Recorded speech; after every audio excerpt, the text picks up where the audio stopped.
continuando a nossa leitura do livro do Gênesis, no capítulo 2, o segundo relato da criação, diz-nos a Escritura. O Senhor Deus, é muito interessante porque no texto hebraico se diz Yahvé Elohim, se juntam os dois nomes. Yahvé Elohim disse: não é bom que um homem esteja só. Vou dar-lhe uma ezer, uma auxiliar semelhante a ele. Esse nome, ezer, fala não apenas de complemento, mas também de socorro, de ajuda, de apoio. Ou seja, o homem precisa de uma ezer, de alguém que esteja ao seu lado e que seja semelhante a ele. Então o Senhor Deus formou da terra todos os animais selvagens e todas as aves do céu. Então, nesse relato, Deus cria os animais também da terra e as aves do céu também da terra, também do barro. E trouxe-os a Adão para ver como os chamaria. Todo ser vivo teria o nome que Adão lhe desse. Naquele contexto, é uma maneira de dizer que os seres vivos do ecúmeno, acerca do qual o texto se refere, o ecúmeno de Judá, tem nomes que representam exatamente quem eles são, ou seja, os nomes em uso naquele lugar.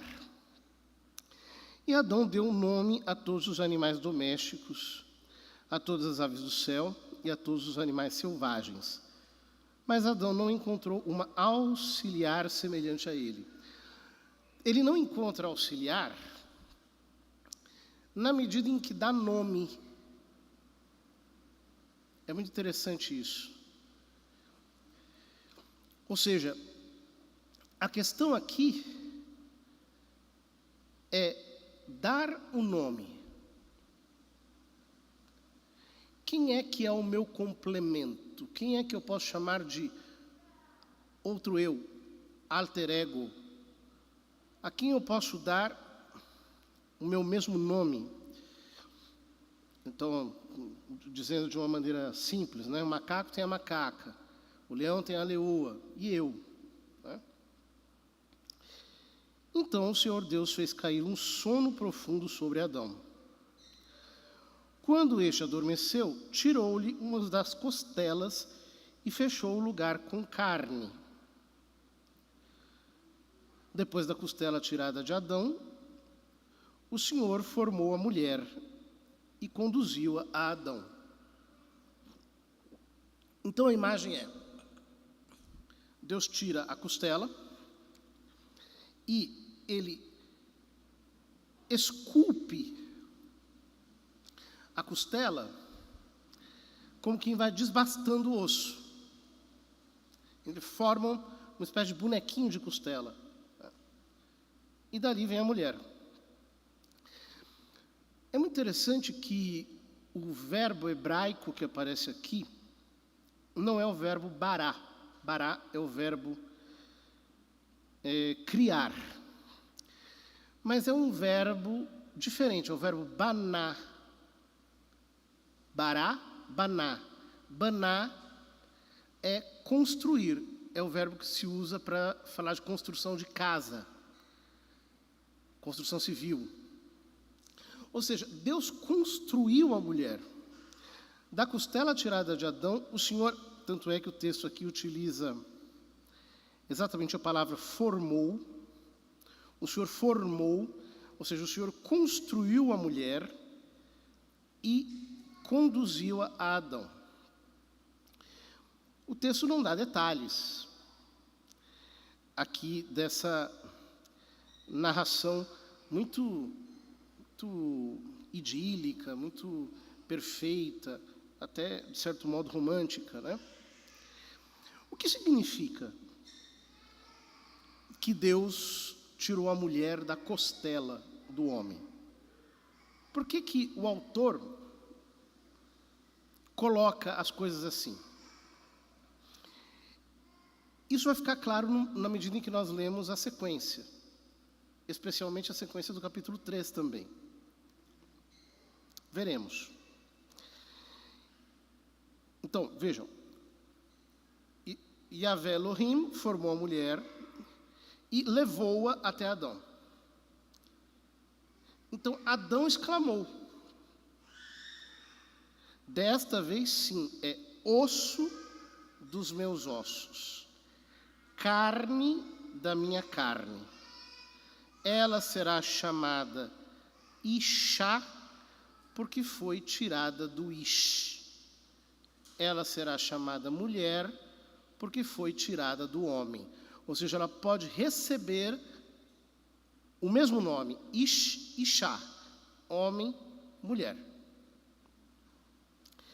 Mas por que ela pode receber o mesmo nome? Porque ela é osso dos meus ossos e carne da minha carne. Ela é igual a mim. Nós temos a mesma constituição, carne e ossos. A mesma constituição física. A mulher aqui não é criada do barro, não é criada da terra. Os animais são criados da terra, as aves são criadas da terra, as feras são criadas da terra, Adão é criado da terra, mas a mulher não. A mulher é criada do homem. Ou seja, o que o autor está querendo salientar é o fato de a mulher ser complementar ao homem. Essa complementaridade significa dependência? Não. No texto da criação não parece ser isso. Mas no texto do pecado original, sim. Porque Deus dirá: o teu marido te dominará. Porque o pecado vai introduzir um elemento de violência, vai introduzir o egoísmo, vai introduzir, portanto, um relacionamento degenerado. E concluiu o autor: por isso o homem deixará seu pai e sua mãe e se unirá à sua mulher. E os dois serão uma só carne. Mais uma vez aqui. Por quê? Pelo ato sexual, homem e mulher se unem através de uma conjunção carnal perfeita, que inclusive é aberta à vida. O homem deixará seu pai e sua mãe e se unirá à sua mulher, e eles serão uma só carne. Está aqui porque a Escritura coloca a mulher feita a partir da costela. Porque ambos são uma só carne. Se tornam, através da reprodução, uma só entidade. Ora, ambos estavam nus, Adão e sua mulher, e não se envergonhavam. Ou seja, exatamente como os animais não tinham malícia. Bom, a teologia vai ler esse texto e vai extrair algumas conclusões antropológicas que têm muito a ver com tudo aquilo que diz respeito até às demais ciências. Por exemplo, nós sabemos que o homem é um ser sexuado. O ser humano é sexuado. O que significa isso? Que um sexo possui todas as informações do outro sexo a modo de carência. Ou seja, a mulher tem o que o homem não tem, e o homem tem o que a mulher não tem. Isso é característico dos seres sexuados. Essa complementaridade tem uma, digamos, consequência psicológica. O que o homem é psicologicamente, de certo modo, é o reverso do espelhamento feminino. E a mesma coisa vale para a mulher. Ou seja, o homem se forma como não mulher e a mulher se forma como não homem. Tem características psicológicas diferentes, embora complementares. Basta, por exemplo, pegar qualquer psicólogo, mesmo o Dr. Freud. Ele concorda plenamente com isso. Mulher e homem têm uma complementaridade psicológica que é basal para todos nós. E isso traz consequências importantes, que hoje as pessoas estão querendo relativizar. Ou seja, parece que o ser homem e o ser mulher já não é algo claro e definido. É um campo indeterminado. Bom, isso parece, na minha opinião, pelo menos tem a ver muito com a dependência que as filosofias modernas têm em relação à física. Então, por exemplo, a filosofia de Kant é uma transposição filosófica da física de Newton.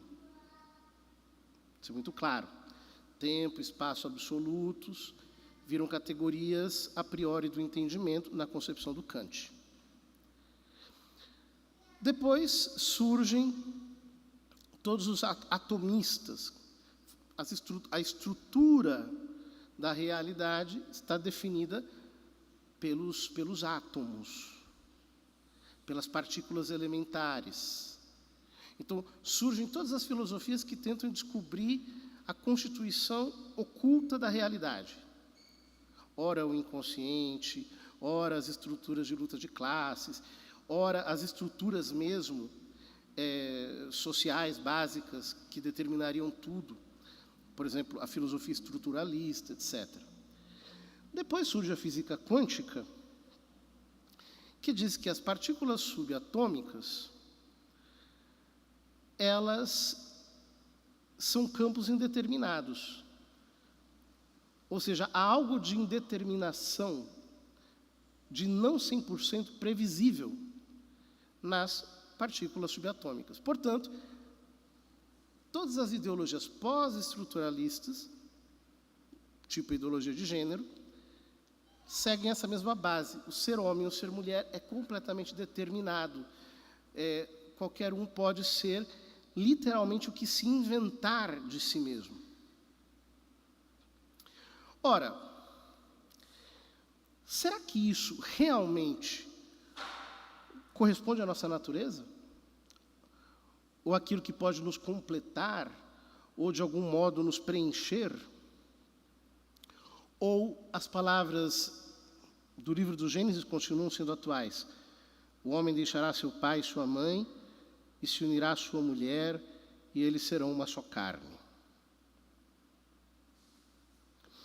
O fato de que o milagre da vida ainda dependa da união conjugal, e só não depende dela a partir de uma manipulação genética muito macabra, nos mostra que essas palavras continuam não apenas sendo atuais, mas elas têm a força que Deus deu à própria constituição da natureza. Os antigos diziam que Deus perdoa sempre. O homem às vezes, mas a natureza nunca. Porque no final das contas, a natureza acaba prevalecendo. E é por isso que essas ideologias passam e a natureza humana segue a sua marcha, a despeito de todas as técnicas, de todas as descobertas ou de tudo aquilo que o homem possa inventar.